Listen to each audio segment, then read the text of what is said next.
ही घटना घडली. आयुक्तांचे माझं सकाळीच बोलणं झालं आणि त्या प्रमाणे प्राथमिक जर आपण पाहिलं तर शॉर्ट सर्किटमुळे ही आग लागली असं प्राथमिक अहवालानुसार आता तरी लक्षात येईल. चौकशी त्याची होईल आणि जे दोघं याच्यामध्ये सागर शिंदे आणि काळू गाडेकर, एक सुरक्षा रक्षक आणि एक अग्निशमन विभागाचा जवान, हे दोन लोक या दुर्घटनेमध्ये मृत्युमुखी पडलेत. ही अतिशय दुर्दैवी घटना झालेली आहे. त्या दोघांच्याही परिवाराला ठाणे महापालिकेने प्रत्येकी 10 लाख रुपये देण्याचा निर्णय घेतला आहे आणि जखमी जे आहेत त्यांना 1 लाख रुपये देण्याचा प्रत्येकी निर्णय घेतला आहे. आणि जे मृत्युमुखी पडलेत त्यांच्या नातेवाईकांना अनुकंपाखाली नोकरी देण्याचा देखील निर्णय झाला आहे. मी सकाळीच मुख्यमंत्री महोदयांशी या बाबतीमध्ये चर्चा केली आणि हे जे गाळेधारक 155 आहेत त्यांचंही मोठ्या प्रमाणावर नुकसान झालेलं आहे.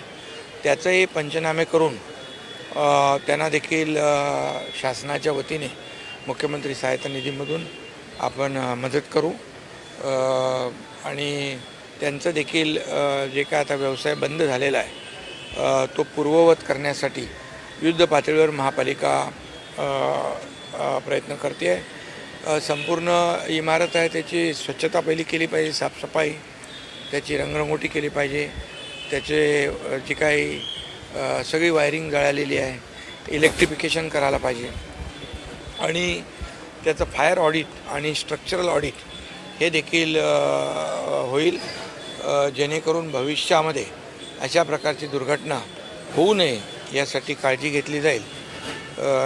त्यामुळे आणि जवळपास 10 दिवसामध्ये पुन्हा या सर्व लोकांचा व्यवसाय या ठिकाणी सुरू होईल अशा प्रकारचा प्रयत्न जो आहे तो ठाणे महापालिकेच्या माध्यमातून होईल. आयुक्त आणि त्यांचे सगळे टीम स्वतः याच्यावर लक्ष ठेवून आहेत. भविष्यामध्ये देखील अशा प्रकारची दुर्घटना घडू नये यासाठी जे काही उपाय करायचे ते उपाय केले जातील. गाळेधारकांनी देखील या बाबतीमध्ये काळजी घेण्याची आवश्यकता आहे. ती देखील काळजी ते लोक घेतील आणि आता यातून या अशा प्रकारच्या घटनांची पुनरावृत्ती होऊ नये यासाठी जे काय उपाय आणि नियोजन करावं लागेल ते केलं जाईल. भरती प्रक्रिया झाली नसल्यामुळे मनुष्यबळ कमी पडतं आहे.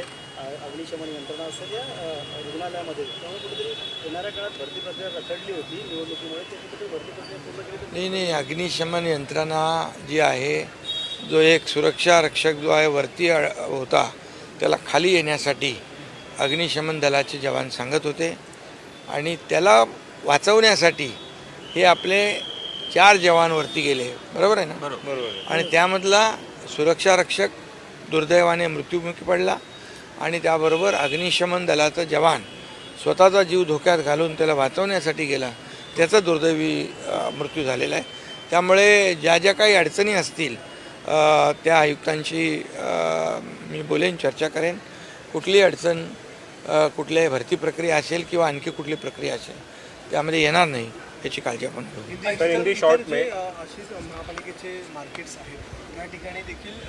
आता जेवढे मार्केट्स आहेत ते आयुक्तांशी माझी चर्चा झाली. सगळ्याचं फायर ऑडिट आणि स्ट्रक्चरल ऑडिट जे आहे हे युद्ध पातळीवर केलं जाईल आणि अशा प्रकारच्या घटना होऊ नयेत यासाठी जे काही उपाय योजना करायचे ते केले जातील.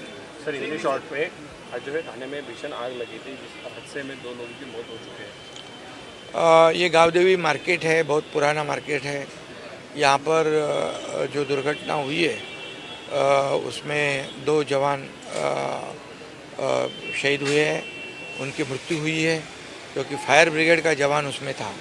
वो जो यहाँ का सुरक्षा रक्षक है उसकी जान बचाने के लिए वो खुद वहाँ पर खुद की जान जोखिम में डाल के वहाँ पर गया है और इसलिए मैं दोनों भी जो जवान जिनकी मृत्यु हुई उनको श्रद्धांजलि अर्पित करता हूँ।